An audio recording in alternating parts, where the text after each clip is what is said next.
Halo semuanya, kita lanjutkan kembali pembahasan mengenai adaptasi Scrum di pemerintahan. Sebelumnya kita telah membahas mengenai sprint planning, kali ini yang kita akan bahas adalah sprint review. Sprint planning pada intinya akan menghasilkan keluaran berupa sprint backlog. Nantinya sprint backlog ini itu akan dipakai di dalam sprint review. Gunanya untuk dijadikan acuan sebagai alat untuk memeriksa hasil kerja para developer, yaitu increment.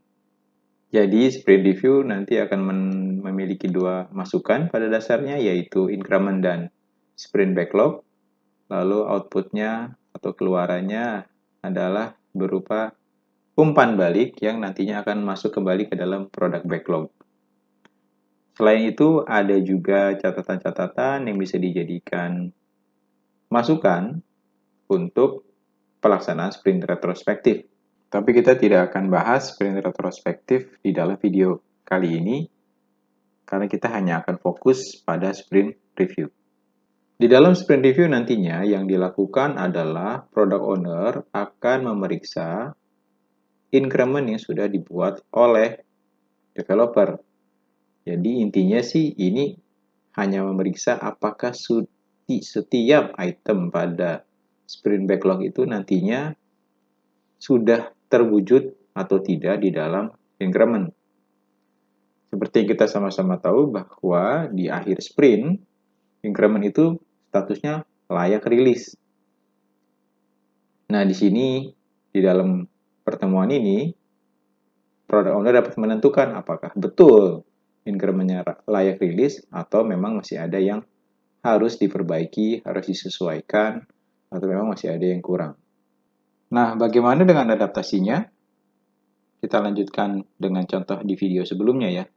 Misalnya kita punya F3 di dalam sprint backlog yang dituangkan di dalam Jira.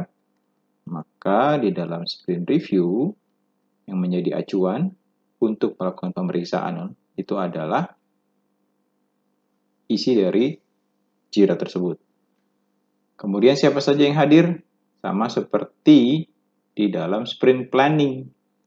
Jika PO dan Dev yang hadir, di dalam sprint planning tentu saja PO dan Dev yang juga hadir dalam sprint review. Ini masih sama dengan apa yang ada dalam Scrum Guide ya.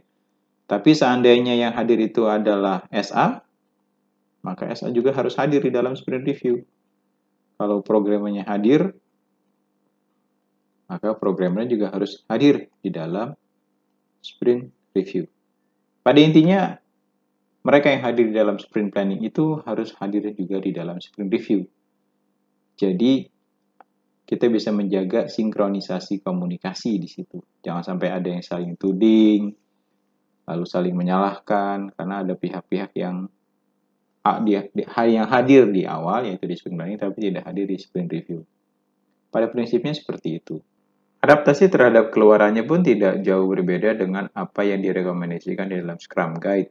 Misalnya untuk product backlog ya, umpan balik yang akan mempengaruhi product backlog ini nantinya akan mempengaruhi wiki yang sebelumnya dipakai untuk menyusun product backlog. Jadi karena di sprint sebelumnya itu F3 yang dikerjakan, maka bisa jadi F3-nya akan dihapus, hilang dari product backlog, atau bisa jadi akan ada F3 yang berbeda karena pekerjaannya secara parsial sudah dilakukan tapi belum sempurna. Nah, urutannya mungkin akan berubah, bisa jadi F2 nanti yang akan diutamakan di sprint berikutnya. Karena F3 hanya perubahan saya, jadi prioritasnya sudah menurun. Keluaran lainnya yaitu sprint retrospektif ini kita akan bahas di video selanjutnya saja karena konteksnya akan terlalu jauh dari video ini kalau kita bahas sekarang.